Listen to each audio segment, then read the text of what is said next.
Listo. Bueno, muy buenas tardes con todas las personas presentes en este ciclo de conferencias organizado por el Instituto de Genética Bárbara McClinton. Sí, les doy la más cordial bienvenida de parte de todo el equipo del instituto y también de parte de los divulgadores.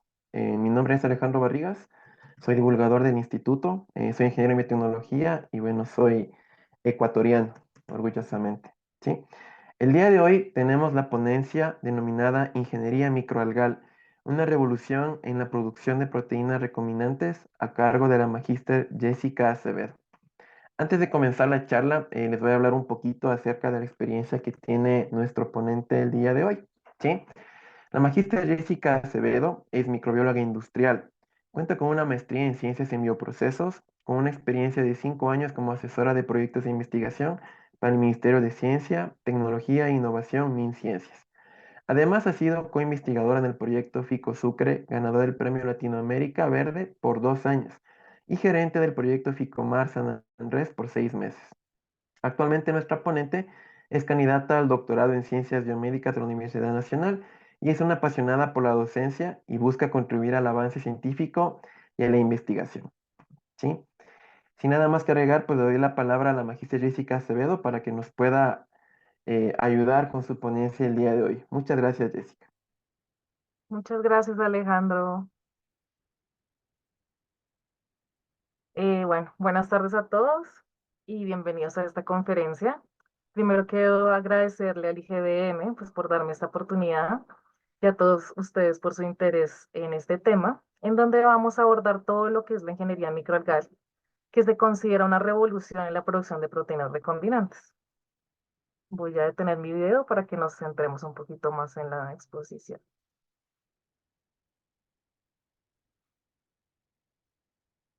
Actualmente, el sector de la biotecnología industrial se basa en el uso de plataformas biológicas como bacterias, levaduras, células de mamíferos e insectos para la biosíntesis de proteínas recombinantes, metabolitos bioactivos y otros productos de valor. Sin embargo, el interés en el mercado global de estas proteínas ha venido en aumento con una tasa de crecimiento anual de 0,12% y se espera que aumente aproximadamente 2,43 billones de dólares en el 2030, por lo que se debe buscar alternativas sostenibles que tengan mejores rendimientos y que tengan una capacidad de producirse a gran escala. Lo que nos lleva a proponer a las microalgas como una plataforma novedosa, como alternativa ecológica, segura para la expresión de proteínas heterólogas, que aunque tiene un gran potencial en la aplicación farmacológica, aún enfrenta una serie de problemas técnicos. Actualmente los métodos mayormente utilizados en esta plataforma son para la expresión nuclear, pero a menudo se insertan los genes de interés en sitios aleatorios y esto puede afectar la eficiencia de la expresión y la estabilidad del fragmento insertado. Entonces, para superar estos problemas, se han realizado varias investigaciones para optimizar el nivel de la expresión de los genes foráneos después de la transformación, en especial en el conocimiento del metabolismo, la secuenciación del genoma completo de varias especies de microalgas importantes usadas en diferentes industrias. Es por eso que el objetivo de esta conferencia es plantear todos estos factores que pueden llegar a afectar la transformación y la eficacia de la producción de proteínas recombinantes específicamente en microalgas. Hoy voy a tratar los siguientes temas relacionados a la transformación de microalgas, empezando por las características generales de estas, luego las características de cada método de transformación, las diferencias entre la transformación nuclear y cloroplasto, las desventajas que presenta frente a las demás plataformas de expresión, las ventajas que tienen las microalgas y finalmente sus limitaciones y perspectivas al futuro de esta tecnología. Para empezar, las microalgas son un gran grupo de microorganismos fotosintéticos muy diversos y ubicuos que habitan una variedad de hábitats, tanto de agua dulces como marinos, y tanto en condiciones normales como extremas. Y también se les considera extremófilas por resistir a ambientes con altas concentraciones de contaminantes. Estos microorganismos se pueden clasificar de varias maneras, pero la principal es en eucariotas y procariotas. En este último grupo se encuentran las cianobacterias, mientras que las eucariotas se pueden dividir dependiendo del tipo de pigmento que generen, donde se encuentran las algas verdes, rojas, pardas y las diatomeas que están compuestas principalmente por sílice. Además de ser los productores primarios más importantes de la naturaleza y ser la base de la cadena alimenticia en los ambientes acuáticos, las microalgas también producen una variedad de bioproductos con varias aplicaciones comerciales. Principalmente tenemos los lípidos, ya que pueden acumular diferentes tipos de lípidos y también ácidos grasos saturados y monoinsaturados como componentes esenciales de sus membranas celulares, pero también están presentes como medio de almacenamiento de lípidos. Las microalgas también pueden producir polisacáridos extracelulares abundantes que se producen en el cloroplasto y en el citosol y se pueden encontrar almacenados como compuestos de reserva de energía en vacuolas intracelulares o también como componentes estructurales de la pared celular. Otro producto deseado en el cultivo de las microalgas son los pigmentos carotenoides y polifenoles, que principalmente son metabolitos secundarios que junto con las clorofilas pues son los más abundantes de las células. Y estos también son componentes de las paredes y están involucrados en el proceso de defensa y de respuesta al estrés celular. Y por último, y pues lo que vamos a centrarnos en esta conferencia, es que las microalgas son capaces de expresar, plegar, modificar y secretar proteínas complejas como las de los mamíferos y otros eucariotas. Los lípidos han llamado mucho la atención como potenciales biocombustibles, suplementos nutricionales, ya que son los mayores productores de aceite, superando a la soja, el coco y el girasol. Los polisacáridos tienen una alta demanda como lubricantes biológicos y aditivos alimentarios. Y estos pigmentos, en especial el betacaroteno, son ampliamente utilizados en industrias farmacéuticas y alimentarias por sus propiedades antioxidantes. Y las proteínas, pues, pueden ser utilizadas como precursores de anticuerpos, enzimas, citocinas, que será el tema principal de esta conferencia. Existen varias características claves para escoger nuestra especie de microalga con la que queremos trabajar. Primero, la secuencia de su genoma y sus vías metabólicas deben estar disponibles, que se haya logrado al menos una transformación del genoma nuclear del cloroplasto o la mitocondria. Tercero, que tengan mutantes de pared deficiente o de ausencia de pared celular polisacárido rígida. Y finalmente, que se han utilizado diversos métodos para su transformación, además de que tengan insensibilidad a ciertos antibióticos como el clornafenicol y la canamicina. Teniendo en cuenta esto, una transformación exitosa no solamente depende de las características biológicas de la especie de microalga, sino también de las características físico-químicas del método a usar. En primera instancia, hay que tener en cuenta las siguientes características biológicas que depende de la especie de microalga que vayamos a usar. La primera y la más importante, la pared celular. Este orgánulo resiste a los esfuerzos por lograr la penetración del ADN durante el procedimiento de transformación y por eso hay que tener en cuenta que algunas especies de microalgas tienen una pared microfibral y con capas de peptidoglicano o pectina que le dan ciertas características de elasticidad y grosor. Por ejemplo, las diatomeas en este caso serían las más difíciles de transformar por su pared rígida parecida a la quitina. Segundo, la forma y el tamaño de las microalgas. Es muy importante saber que entre más pequeña la célula, las condiciones de transfección son mucho más complejas, ya que no se puede asegurar que las células sobrevivan o que la mayoría fueran transformadas. También hay que tener en cuenta que la mayoría de microalgas poseen flagelos fotosensibles, es decir, que se mueven a donde está la luz de forma muy veloz y esto puede dificultar la transfección. Y finalmente, las microalgas también se pueden reproducir de forma sexual y asexual y por eso pueden ser haploides o diploides, pero es preferible que, que sea en esta fase haploide, ya que esto permite que la expresión fenotípica sea inmediata para ver nuestras mutaciones no letales. Con respecto a los métodos de transformación, cada uno tiene sus características físico-químicas específicas. Por ejemplo, cuando hablamos de la agitación de perlas de vidrio, esta es una técnica que consiste en la agitación a una velocidad constante de perlas de vidrio cubiertas de ADN que chocan con la célula huésped y así forman laceraciones en la membrana que van a permitir el ingreso del ADN. Este método solo se puede usar con cepas deficientes de pared y los factores que hay que tener en cuenta son la duración y la velocidad, ya que al aumentar esto, pues baja la viabilidad, la concentración de surfactante, que es nuestro soporte osmótico, y el uso de las células en fase logarítmica, porque en mitosis pues hay ausencia de membrana nuclear. La electroporación se basa en la aplicación de campos magnéticos que favorecen la formación de poros a través de la alteración de la polaridad de la membrana plasmática. La temperatura de la suspensión celular es muy importante, ya que a baja temperatura hay mayor supervivencia y nos da el tiempo necesario para que el ADN entre a la célula, la cantidad de ADN, ya que se pueden saturar las nucleasas y eliminarse las uniones inespecíficas, y la composición del medio líquido para mantener el pH, neutralizar las cargas con el ADN y mantener la osmolaridad. También hay otra técnica que es el bombardeo de micropartículas. Consiste en la aceleración de partículas transportadoras de alta densidad que son mucho más pequeñas que las células y están cubiertas también de ADN. Estas atraviesan la célula y dejan el ADN en su interior. Estas perlas deben ser de un material no reactivo, de una forma esférica, perdón, regular. Si no, esto puede llegar a degradar el ADN. Debe haber más ADN para una mayor eficiencia. Debe haber una alta cantidad de células y estas células tienen que tener su capacidad de regenerarse después del daño producido por estas partículas. Y digamos, la parte más novedosa de la transformación es el uso de agrobacterium. Esta es una de las técnicas utilizadas en los últimos años, pero que se usa en la transformación de plantas. Un momento que voy a ver el chat. Ah, ok, listo. Esta bacteria tiene la capacidad natural de infectar e inyectar ADN de la célula huésped con pared celular, y esta bacteria genera algunos componentes llamados VIR por su virulencia, en los cuales destaca A y G, que son detectados por la célula huésped. Luego se activa la región VIR y se activa el complejo VIR-D1 y VIR-D2, que genera una copia móvil de nuestro gen de interés que junto con otras proteínas VIR permiten que el ADN se mueva por un canal hacia el citoplasma de la célula huésped y se importe finalmente al núcleo hasta la integración en el genoma del huésped.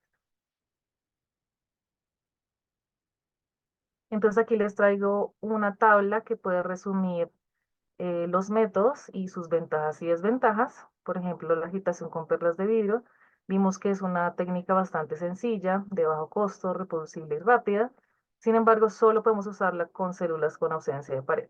Además de que tiene una baja frecuencia de transformación, puede llegar a dañar el DNA y también genera una baja viabilidad celular. Con respecto a la electroporación, es la más usada. Es una técnica rápida, eficiente y sencilla. Sin embargo, necesita un equipo especializado y también existe una baja frecuencia de transformación, en este caso nuclear. El bombardeo de partículas, aunque es una técnica muy versátil, que no depende de la pared de la célula, es rápida y se pueden utilizar DNAs quiméricos, pues es la más costosa de todas, ya que algunas micropartículas son de oro. Necesita un equipo especializado por el fuerte golpeteo hacia las células, pues tiene una baja viabilidad celular y puede generar silenciamiento génico. Y la mejor y la más novedosa, como les comentaba, es el uso de Agrobacterium tumefaciens. Este se utiliza mucho para plasmidos muy grandes. Es de bajo costo, es sencilla, también rápida, reproducible. Sin embargo, su integración todavía sigue siendo inestable. Entonces aquí tengo también una comparación de cuáles son las colonias transformantes obtenidas por millón de microalgas transfectadas y vemos que la eficiencia de la electroporación y Agrobacterium sigue siendo las mejores entre las demás. Entonces, un ejemplo de esta comparación entre las características de la microalga y el método es este estudio que hizo Min y colaboradores en el 2018, en donde utilizaron Chlamydomonas reinhardti en dos métodos por electroporación y agrobacterio. Utilizaron dos cepas diferentes de esta microalga, deficiente y no deficiente de pared, y también dos cepas con diferente virulencia de la bacteria agrobacteria. Con el vector elaborado de esta manera, tenía un promotor y un terminador de la subunidad pequeña de la enzima rubisco, fusionado con la proteína de choque térmico HSP70, flanqueando el gen de resistencia a la paromicina y el promotor y la terminación de la proteína del fotosistema 1, flanqueando el gen de la luciferasa. Entonces hicieron estas dos construcciones, moviendo la posición de la luciferasa hacia la izquierda o hacia la derecha. Entonces, en sus resultados podemos ver que la electroporación es la técnica más efectiva y que la efectividad del uso de Agrobacterium depende de la virulencia de la cepa y de la presencia de pareto. Ya que esta transformación fue nuclear, aunque se incorporó de manera correcta el gen marcador de la selección, el porcentaje de expresión de la luciferasa se vio afectado posiblemente por la inserción aleatoria del gen. Y también demuestra que la posición del gen de interés es importante para mejorar la eficiencia. Por su parte, Feng y colaboradores en el 2009 utilizaron adunadila salina. Esta tiene la característica de ser una microalga desnuda, es decir, ausente de pared, y compararon tres métodos de transformación, utilizando el siguiente vector, que tiene el promotor del virus del mosaico del tabaco, que es muy usado para la transformación de plantas, el gen reportero GUS y un terminador y el gen BAR de resistencia al bielafos, que es un herbicida. Y sus resultados, perdón, demuestran que al usar una microalga que no tiene pared, es importante tener en cuenta la agresividad del método. En este caso, la agitación con perlas de vidrio tiene el porcentaje de transformación, el número de células supervivientes más alto. Y ya como lo mencioné anteriormente, tanto la electroporación como el bombardeo de partículas pueden ser métodos demasiado agresivos para las células. Entonces, en conclusión, se debe tener claro las características que mencioné, tanto de la especie de la microalga como de las características del método para aumentar la eficiencia de transformación. Teniendo en cuenta que uno de los objetivos más importantes de la producción de proteínas recombinantes es conseguir altos rendimientos, se debe optimizar todas las etapas de la expresión génica, desde la transcripción hasta la estabilidad de la proteína. Por lo tanto, las construcciones de los vectores de expresión deben incluir varios elementos reguladores que sean óptimos específicamente en microalgas. El principal elemento son los promotores, que pueden ser tanto constitutivos como, o sea, constitutivos que estaban expresándose constantemente, como inducibles que solo se expresan cuando se requieren, que es como un switch on-off. En el caso de las microalgas es importante usar promotores endógenos fuertes, por ejemplo, como ya lo vimos, la subunidad pequeña del arrubisco, la proteína del cloroplasto abundante del fotosistema 1. Esto puede mejorar fusionándose con la proteína de choque térmico para potenciar la transcripción en el núcleo. Y la subunidad grande del arrubisco, la proteína D1 del centro de reacción del fotosistema 2 para la expresión en el cloroplasto. Con respecto a los promotores inducibles, ofrecen varias ventajas, pues se puede expresar compuestos tóxicos que no permitan el crecimiento celular o que se lleven a su silenciamiento, y este sistema permite que las células alcancen primero una concentración óptima antes de que se inicie la expresión del transgén. Para este proceso se puede utilizar varios genes como la nitrato reductasa, la metionina sintetasa, perdón, o la presencia de algunos metales. Otro punto importante es la presencia de intrones, que son, como ya sabemos, secuencias que no codifican para proteínas. Estos pueden ser esenciales al mejorar la expresión del transgén por el splicing alternativo. Y en el caso del cloroplasto, para llevar a cabo la recombinación homóloga. Otro aspecto importante es la optimización de codones, ya que a menudo el sesgo de codón diferente de la célula huésped puede provocar pausas de los codones, truncamientos de la proteína, incorporaciones incorrectas, cambio del marco de lectura abierto y aumentar la susceptibilidad al silenciamiento. También una transformación estable, perdón, se basa en el uso de un marcador de selección adecuado, como aquellos genes que confieren resistencia a antibióticos herbicidas basados en enzimas metabólicas. Una ventaja muy grande que se tiene es el uso en la transformación nuclear en algas eucariotas, es la capacidad de generar modificaciones posttraduccionales complejas como la ADN o la O-glicosilación. También en el entorno oxidante de los cloroplastos promueven la formación de puentes disulfuro, que también son necesarios para el correcto plegamiento de diversas proteínas. Aquí, Laurensen y colaboradores en el 2014 probaron diferentes péptidos señal en un vector que contenía el promotor y los intrones de la cima pequeña del arrubisco y su terminador con dos diferentes marcadores de selección, la resistencia a la higromicina y la paromicina, y M. venus como proteína fluorescente para poder observar su localización en la célula. Los péptidos eran para localización en microcuerpos, núcleo, cloroplasto y mitocondria.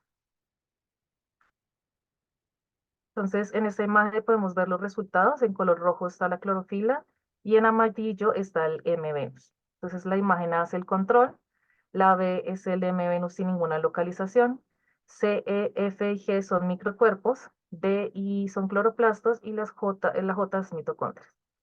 Entonces, con esto se concluye que las ventajas de usar péptido señal para la localización, perdón, de las proteínas de interés en ciertos orgánulos se resume a que el transporte puede reducir el peligro de la proteólisis en el citoplasma, que la toxicidad de las proteínas es menos nociva para la célula y que se puede dirigir la proteína para secreción, y así podemos evitar su degradación y también mejorar el proceso de purificación.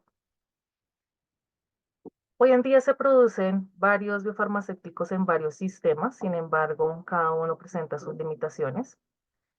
Las bacterias, especialmente Escherichia coli, ha sido ampliamente utilizada para producir varios tipos de productos biológicos actualmente usados en la clínica.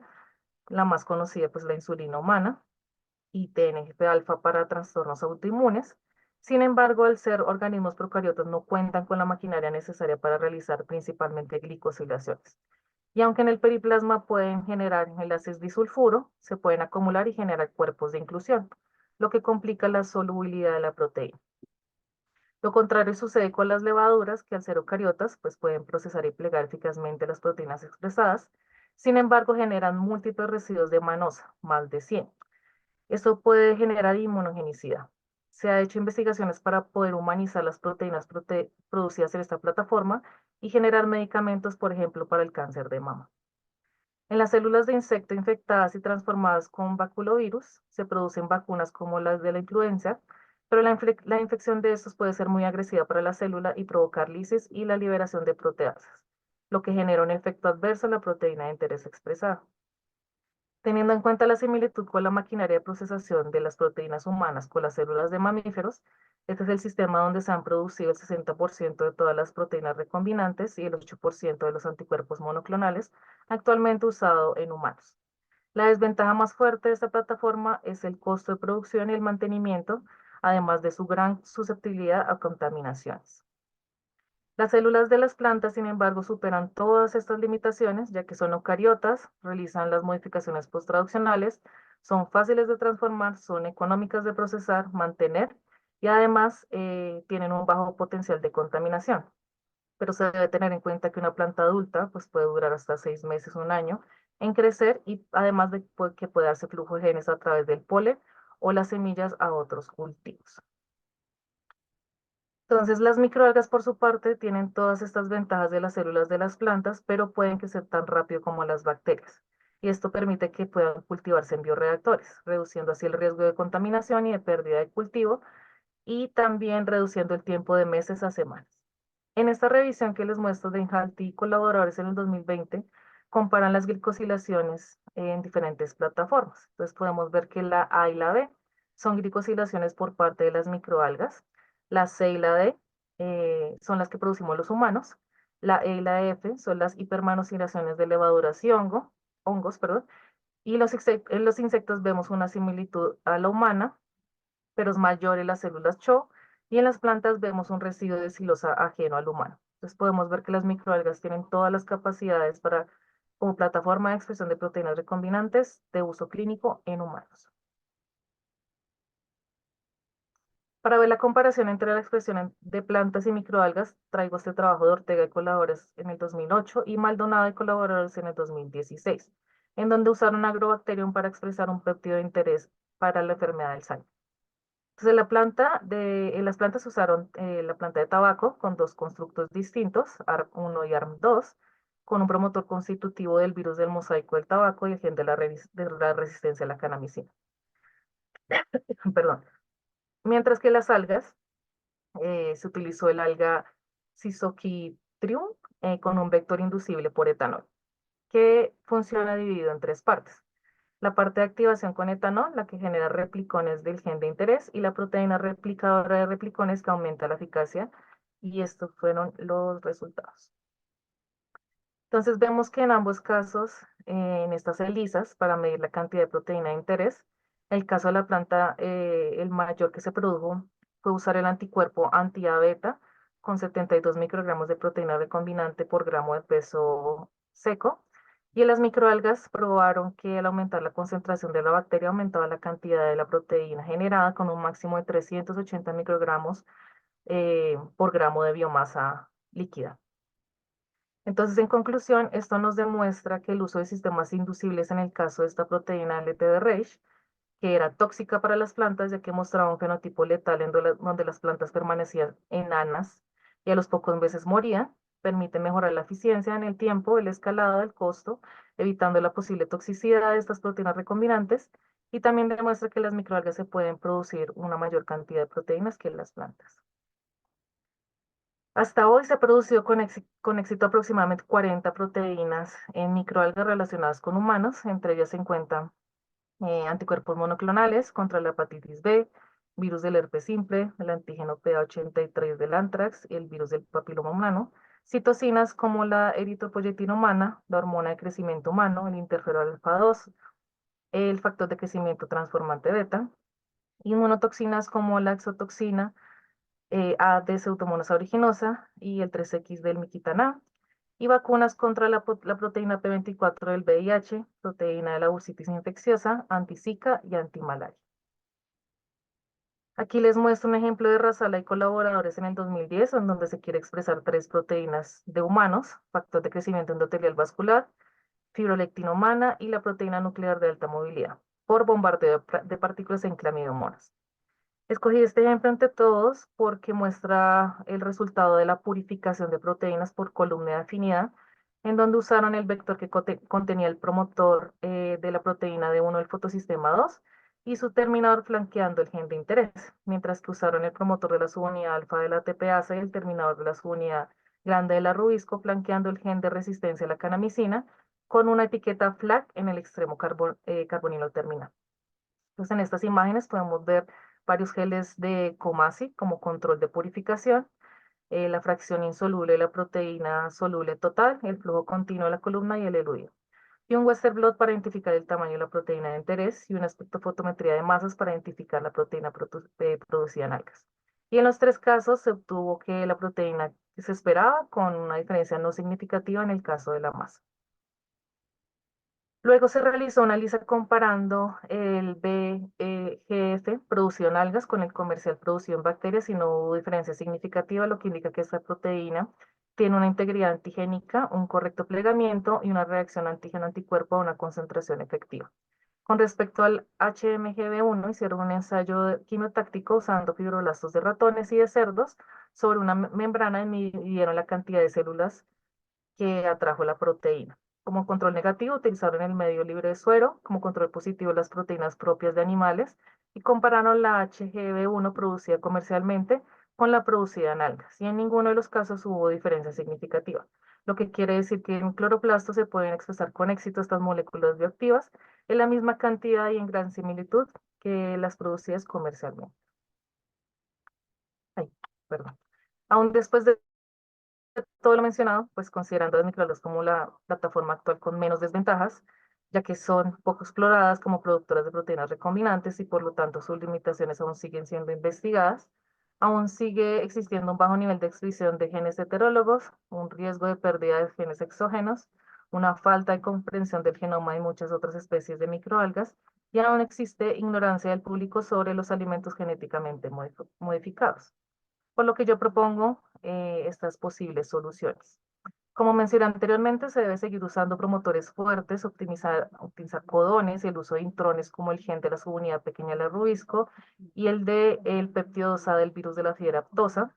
También el uso de promotores inducibles como el GVIR con etanol o intentar una inserción simultánea de dos genes y tener en cuenta los genes VIR-A de Agrobacterium para formar una especie de vesícula que protejan al gen de interés hasta integrarlo en el núcleo, el uso de tecnologías ómicas para impulsar el descubrimiento y la optimización de bioproductos y el uso de herramientas moleculares como el editor génico CRISPR-Cas. Finalmente, es esencial para cualquier investigación la divulgación de datos científicos a la población no científica. Entonces, las perspectivas de esta plataforma son muy interesantes, ya que además de funcionar como productoras de proteínas recombinantes, pueden ser vacunas comestibles, ya que podrían generar inmunidad tanto en la mucosa como sistémica, eliminar la necesidad de personal médico y capacitado para administrarlas, reduce el riesgo de infecciones asociadas con las agujas y la resistencia a los pacientes asociados con las inyecciones, para poder hacer campañas de vacunas en entornos remotos o con recursos limitados. También últimamente ha llamado la atención el uso de diatomeas como nanopartículas de sílice para ser usadas como vehículos de fármacos para administrar genes y biomoléculas y también para la administración oral de fármacos, aumentando la eficiencia terapéutica y disminuyendo la citotoxicidad de alguno de estos medicamentos. Finalmente, Denhalt y colaboradores en el 2018 realizaron esta investigación muy novedosa transformando las células de Arthrospira platensis, también conocida como espirulina, que es usada en mayor medida como suplemento dietético en humanos por sus altas concentraciones de proteínas, vitaminas y minerales, superando en concentraciones de esos compuestos a cualquier alimento. En esta ocasión utilizaron este vector para transformar por Agrobacterium, que posee como promotor el virus del mosaico del tabaco, la presencia del gen de la resistencia a la agromicina y el gen reportero GFP. Lo interesante es que comprobaron la ausencia del gen de la resistencia a la canamicina de la bacteria en la microalga transformada, lo que explica que solo el fragmento de interés es llevado a la célula del huésped. Entonces se obtuvieron estos resultados. Ellos utilizaron dos concentraciones de la bacteria y de acetosiringona, que es un compuesto fenólico que producen las plantas a la infección por agrobacterium, y comprobaron que la transformación exitosa se da a una concentración mayor de bacteria que aumenta la expresión del gen de interés y que una concentración muy alta de acetosiringona puede afectar la producción de la proteína recombinante. En conclusión, bueno, se han derivado varios productos de alto valor a partir de microalgas con numerosas aplicaciones, no solamente en la parte farmacéutica de salud, sino en otras áreas de la biotecnología. Las microalgas se pueden definir como pequeñas fábricas verdes, fábricas de biorefinerías o el loro verde, también para la producción de proteínas recombinantes. Además, es muy probable que sea una plataforma para producir vacunas humanas como alternativas para vacunas muy costosas, como las del virus del papiloma humano, o para vacunas contra enfermedades a las que actualmente no existe alguna alternativa. El costo y las condiciones logísticas de almacenamiento, la entrega y la administración se vuelve posible en entornos con recursos limitados, lo que indica que la producción en algas puede ser la única opción viable para la vacunación económica a gran escala. Y por lo tanto, esta vida pues merece una mayor atención por parte de las agencias de financiación y la investigación de diferentes industrias. Y pues aquí quería, voy a prender la cámara. Ah, aquí quería mostrarles el curso que voy a impartir. Digamos que lo que hablé hoy fue un tema muy general de muchas cosas que en este curso voy a hablar muy detalladamente. Y no solamente eso, sino que les voy a enseñar cómo diseñar, construir un vector recombinante, usar herramientas como por ejemplo SnapGene, cómo hacer purificaciones y caracterizaciones de esas proteínas recombinantes, también el uso de diferentes herramientas em, de bioinformática para poder caracterizar las proteínas de interés. Entonces, pues les dejo esta información por si les sigue interesando este mundo de las proteínas recombinantes en microalgas, que como pudieron ver, pues es bastante novedoso, pero tiene un gran potencial. Y por mi parte es todo. Muchas gracias por su atención. Excelente exposición, Jessica. Muchas felicidades. Interesante tema para todos los que están interesados en la parte de productos recombinantes, también las herramientas genéticas que están implícitas dentro de este proceso. ¿Sí? Bueno, como les había mencionado, estimados asistentes, nuevamente agradecerles por estar aquí presentes en esta charla muy interesante de la magíster Jessica Acevedo. ¿Sí? En este momento voy a proceder a darle lectura a las preguntas que han tenido nuestros asistentes durante la charla. ¿Sí? Tenemos una pregunta de Eduardo Gorrón que menciona, ¿tienes experiencia usando resistencias diferentes a espectinomicina? Mi experiencia es que las resistencias que puedes usar es muy limitada y hay pocos reportes. Sí, de hecho, en este curso, publicidad pagada. En este curso les comento cuáles son los amplios, como una lista de antibióticos y de herbicidas y de activadores de metabolismo de las microalgas, que son más eficientes para ellas porque sí hay algunos antibióticos que no generan tanta eficiencia como la espectromicina. Normalmente siempre se utiliza mucho la ceomicina,